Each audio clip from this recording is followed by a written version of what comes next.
Olá pessoal, tudo bom? Para você que está com a gente pela primeira vez, não deixe de acompanhar o nosso canal. É só clicar no botão aí abaixo da sua tela, tá joia? Hoje a gente vai falar sobre o setor leiteiro e toda essa crise que vem enfrentando. Eu trouxe aqui o Danilo Guedes, ele que é consultor na área e vai falar um pouquinho sobre a sua experiência nesse mundo leiteiro. Tudo bom, Danilo? Tudo bom, Lívia? Olá, pessoal. Seja bem-vindo, tá, Danilo? Obrigado. Conte um pouquinho para o pessoal, até para eles conhecerem um pouco dessa sua trajetória no mundo leiteiro, na indústria de laticínios. Eu comecei estudando engenharia de alimentos, né?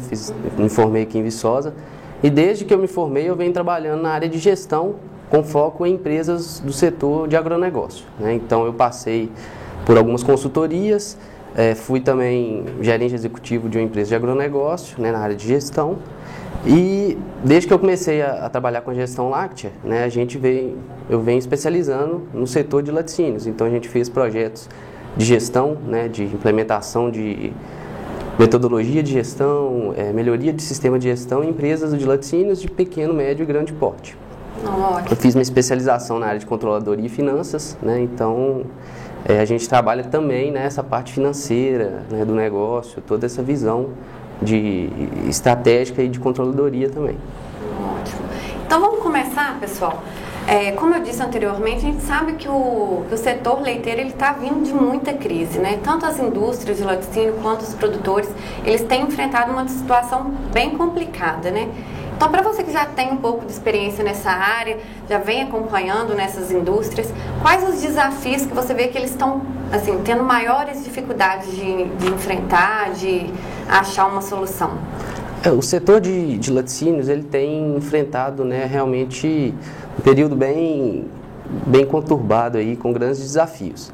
O principal ponto, né, do laticínios é que hoje você tem muitas empresas, né? Então você tem pequenas, médias e grandes laticínios ofertando produtos similares muitas vezes, né? Então você não tem muita diferenciação muitas vezes entre os produtos, eles ofertam isso, né, no mesmo mercado consumidor, né? Então você tem essa concorrência grande na ponta lá pela luta da venda, né? E ao mesmo tempo você tem a concorrência pela captação, né, da matéria-prima. Então grande parte do custo do laticínios, né, a maior parte dele vem do custo do leite, né? Então você tem empresas lutando na bacia leiteira ali para o mesmo mercado consumidor. Então isso torna, né, gera um estreitamento da margem operacional ali, né, que se a empresa não tiver uma eficiência muito boa nos processos, né, se ela não for eficaz em termos de transformar essa matéria-prima em produto e ofertar esse produto de uma forma rentável para o mercado, ela não consegue, né, tirar uma margem de lucro boa do negócio. Então acaba ficando, né, muito desafiador você conseguir tocar, né, a empresa, principalmente em épocas, né, de crise, de redução de consumo, né, tudo isso afeta o mercado como um todo. Nesse caso, vai muito também da iniciativa do próprio gerente, do proprietário ali, né, de tomar a iniciativa de ter alguma saída inovadora, né? Porque a gente vê que nesses casos de crise, às vezes algumas empresas, algumas indústrias vêm a falir, né? Decretam o estado de falência, justamente por não saber enfrentar essa situação. Uhum. Então eles acham que não tem saída. Para você, assim, quais as iniciativas que o gerente ou o proprietário ele pode tomar para poder tentar sair dessa situação? Uhum. Isso é interessante, né? Ao mesmo tempo que em épocas de crise algumas empresas, né, são descontinuadas, deixam de existir, outras, né, aproveitam a oportunidade, né, que as outras deixam e começam, né, e crescem e têm desempenho positivo. Então o que diferencia uma empresa de outra se elas estão no mesmo mercado, vamos dizer assim, né? Então as ações, né, as iniciativas que a empresa e o empresário, né, eles têm que ter em mente realmente a melhoria da gestão da empresa, né? Porque o mercado bom ou ruim ele sempre vai existir, né? Então existe sempre a oportunidade, basta, né, que a empresa esteja preparada para aproveitar. Então essas ações e iniciativas elas estão ligadas, né, em alguns, a gente chama de 3 pilares, né? Então o primeiro pilar que a empresa tem que desenvolver é um método de trabalho, um método de gestão, né, que a gente fala, né? O que é esse método? Ela é uma metodologia de como a empresa, né, vai se portar em relação a obter resultados. né? Então, existem métodos que são métodos mais eficientes, mais rápidos, mais eficazes para atingir esse resultado. Por exemplo, a gente trabalha com o método PDCA, né? Que ele é um ciclo que vem das siglas em inglês, né? P vem do pleno, D vem do do, o C vem do check e o A vem do action. Então, esse método ele vai conduzir a empresa a identificar um problema, né, analisar esse problema na causa raiz dele mesmo, né, na causa fundamental dele, propor ações, executar aquelas ações, verificar como é que foi o resultado, se foi positivo ou não, as ações foram realizadas ou não, qual outra causa, às vezes, que no meio do caminho entrou, que impactou, né, e tudo isso depois você tem ações, ou se você obteve bons resultados, você padroniza, né, e se não obteve, você volta e faz tudo de novo, né, alguma coisa você não encontrou, ou a causa você não encontrou, ou as ações que você colocou, né, executou, não foram suficientes para combater aquelas causas, né, então esse é um do pilar, né, para a gente obter esse resultado. O segundo pilar é o desenvolvimento da liderança, né, então a gente sabe que nas empresas, se não houver liderança, né, uma liderança forte ali, firme, que vai conduzir a empresa realmente para mudanças que ela precisa, né, conduzir a equipe, motivar, né, então sem esse fator da liderança aí também realmente é difícil, né, de avançar. E por fim, né, não menos importante, o conhecimento técnico também, né, a gente sabe que, principalmente no laticínios, a tecnologia, o conhecimento da tecnologia de fabricação, né, ele é muito importante para rendimento de produto, para qualidade de produto. Então, a empresa precisa buscar sempre a capacitação, né, desses profissionais para que eles tenham o conhecimento da tecnologia e possam utilizar aquilo na solução dos problemas, né. Então, a gente acredita que trabalhando esses 3 pilares, né, eles são a base para que a empresa comece a ter resultados melhores. E igual você falou do método, eu vejo que isso é importante justamente para o gerente, por exemplo, conseguir mensurar aquilo que está acontecendo do início até o fim. Ele tem um controle do processo do início até o fim e é até às vezes mais fácil encontrar os erros ali, né? Quando segue realmente esse ciclo, né? Por isso que é fundamental ter conhecimento sobre isso também. A gente tinha falado no começo essa questão da crise e dos gerentes às vezes não encontrar uma solução. E você falou que alguns enxergam solução na crise. Uhum. Às vezes procuram novos mercados, tentam expandir e dá certo, né? Mas não é também só tentar assim, tô na crise, então vamos mudar de mercado. Eles encontram problemas e isso aí também vai gerar, né? Gera necessidade de um planejamento para poder conseguir passar essa crise. Quais os problemas que os gerentes encontram quando eles decidem por essa opção de expansão mesmo da indústria, da produção? Crescer é bom, né? Depende. Depende porque... Tudo tem que ser analisado, né? Exatamente, porque a gente sempre tem essa questão, eu preciso crescer minha empresa. Né? Mas às vezes o fato de crescer vai gerar mais problemas e eu vou ter um lucro menor do que eu estava tendo antes. Né? Uma margem menor do que eu estava tendo antes. Então, o que a gente observa, né? e recomenda sempre que quando a empresa toma essa decisão, né? de crescer, de expandir os negócios. Então, tudo tem que ser avaliado, realmente. Mercado, né? O mercado que eu atendo hoje, ele tem condição de atender esse aumento da minha oferta? Né? A demanda que tem no mercado, ela absorve a minha oferta? Né? Se não, quais outros mercados eu vou buscar? Né? Então, isso tem que ser avaliado. Se o mix de produtos ele é compatível com aquilo que o mercado, né, procura.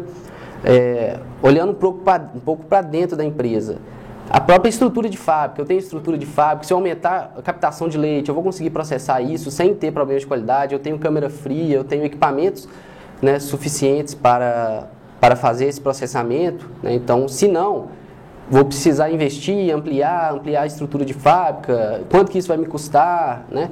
Então, tudo isso tem que ser avaliado. E também a questão da captação da matéria-prima, né? O raio meu de captação, eu tenho mais produtores para me fornecer, né? Então, se você vai fazer um ataque, né, que a gente chama ao campo, isso vai gerar talvez uma inflacionada nos preços ali, se gerar, e quanto que isso vai impactar a minha margem? Eu vou aumentar o meu custo, né? Compensa fazer isso ou não? Então, tudo isso tem que ser avaliado.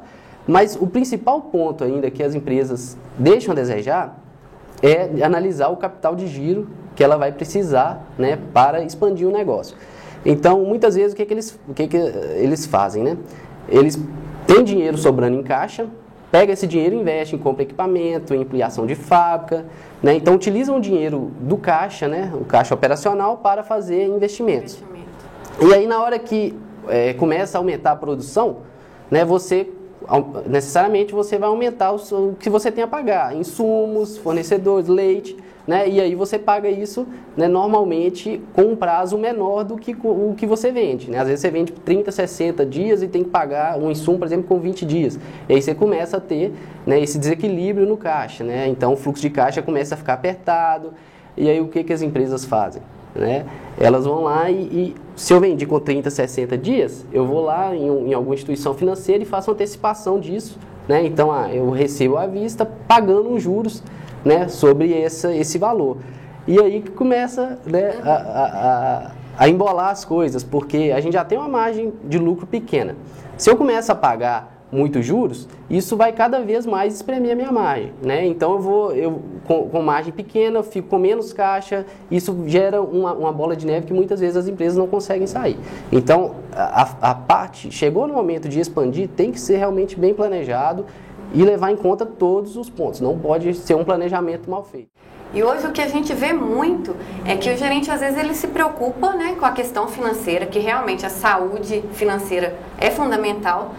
Mas para ter saúde financeira, outros pontos devem ser observados, né? Para ter aquela saúde financeira não é só pensar no que entra e no que sai, sem observar tudo que acontece ali durante o processo. Aí se você puder falar um pouquinho sobre todos esses pontos que também interferem no resultado financeiro, pessoal.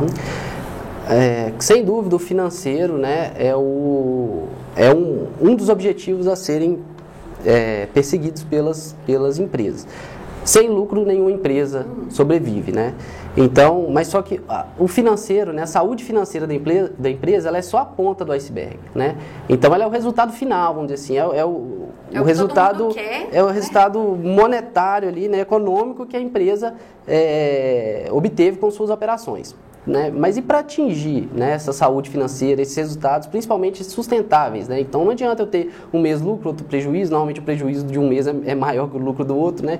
Não adianta a gente ter essa inconsistência de resultado, né? Então para você conseguir ter resultados consistentes ao longo prazo, né, você precisa olhar um pouco para trás, né? Precisa olhar para os seus processos. Né? Então para eu atingir resultados financeiros, né, econômico-financeiros na minha empresa, eu preciso olhar a minha parte comercial, meus clientes, né? Eu preciso desempenhar melhor em relação às minhas vendas, ter margens melhores, né? Para isso, eu preciso ofertar produtos com padrões de qualidade melhor, produtos num custo, né, melhor, porque isso é eficiência de processo, então as perdas que eu tenho no processo, tudo vai impactar depois no custo, né? Então os processos internos precisam ser avaliados, padronizados, mapeados, né? E tudo que faz isso girar são as pessoas dentro da empresa, né? Então a gente precisa, as empresas precisam ter essa gestão de pessoas, né? Toda o cuidar das pessoas realmente, porque no final é elas que vão fazer tudo que vai gerar o resultado financeiro para a empresa, né? Então é toda uma cadeia. Se a empresa hoje, se você vê uma empresa com resultados financeiros sustentáveis, você pode ter certeza que ela trabalhou todos esses pontos para trás. Né? Então, tudo isso muito assim de alinhar toda a equipe também, né? Treinamento, acompanhar a evolução do mercado também, eu acho que isso é fundamental, né? Sem dúvida, não tem milagre, né? É um trabalho árduo do dia a dia, pensando realmente no longo prazo, né? Não é de um dia para a noite que a empresa vai se tornar deficitária e a empresa referência no mercado, né? Mas tudo é possível desde que haja foco, haja objetivo, liderança para conduzir, né, toda a equipe naquilo ali e método para, né, para que você não fique tentando uma coisa ou outra, tem que ser objetivo e tem que ser o melhor resultado no menor tempo possível. Isso. Então, eu acho que já ficou até a dica, né? Se você tiver mais alguma para o gerente ou para o dono do laticínio que está, assim, enfrentando essa crise, está com medo, não sabe, assim, qual saída tomar, qual que é a sua dica principal, assim, que você deixa para eles? A dica é realmente você estruturar a gestão da sua empresa, né? Tornar a gestão algo profissional. né? Então, muitas vezes a gente vê empresas, principalmente empresas familiares, empresas menores, que não levam em consideração que a gestão é um processo dentro da empresa. A gestão é um processo como um outro qualquer, né? Então tem que ser definido, tem que ter regras, tem que ter disciplina para cumprir aquilo, né? E realmente estruturar isso. Então, porque a gestão ela é nada mais do que resolver problemas na empresa, né? Então, as empresas vão ter problemas nos mais diferentes setores e a gestão vai vir, né, para solucionar aqueles problemas. E acaba que, igual você falou, às vezes é uma empresa familiar, eles conseguem gerir, mas na verdade muita coisa pode ser melhorada, às vezes eles podem até passar essa crise sem ser muito afetado, se eles tiverem conhecimento de todos esses métodos, esses fatores, né, que você falou. Sem dúvida, sem dúvida. Não, então foi ótimo, pessoal. Danilo, muito obrigada, adorei nosso bate-papo, Eu que agradeço, tá? Lívia. E, pessoal, não deixe de nos acompanhar no Facebook, Instagram, a gente está lá sempre com notícias boas para vocês. E qualquer dúvida que vocês tiverem sobre esse assunto, pode comentar aqui no vídeo, deixa aqui que o Danilo vai estar em contato direto com a gente e vai estar esclarecendo tudo para vocês, tá bom? Um abraço, tchau, tchau. Tchau.